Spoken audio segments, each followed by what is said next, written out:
Next सवाल 2014 का question पूछा है, देखिए क्या लिखा है। Which of the following phenomena might have influenced evolution of organism, continental drift and glacier cycle. Again application based question, थोड़ा एनवायरमेंट पता होगा तभी होगा। देखो, जब कॉन्टिनेंटल ड्रिफ्ट होगा यहाँ पे, तो जो भी एनिमल्स हैं वो इंडिपेंडेंटली इवॉल्व करेंगे। इसका एक बहुत ही अच्छा एग्जाम्पल है आपका ये कैंगरूज और कहीं नहीं मिलते हैं, सिर्फ और सिर्फ ऑस्ट्रेलिया में मिलते हैं। क्यों?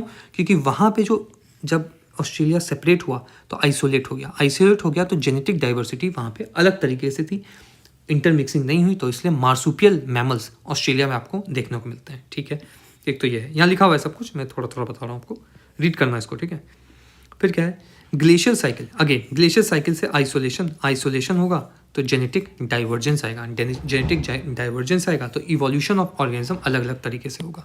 देखो, isolation, genetic divergence, glacier cycle, other भी है, continental drift, independent evolution, marsupials, ये है एग्जाम्पल। इसको आराम से रीड करना, ये थोड़ा कॉमन सेंस का क्वेश्चन है, तो आंसर इसका होना चाहिए सी। And if you want to cover entire physical geography in this chapter-wise PYQ first method, then you can enroll in our course. Again, same story here. Every chapter will be covered through PYQs. PYQs of all these 4 exams. It is applicable for all these 4 exams. Every concept will be taught through reverse engineering of PYQ. Notes and reference book will be given marked. And सिर्फ और सिर्फ ये course cell कर दिया तो आपसे connection खत्म नहीं हो जाएगा, because there are more doubts in these conceptual subjects. Hence, exclusive Telegram doubt clearing group will also be given to you. If you wish to enroll, you can text me on Telegram or go to the website and purchase the course.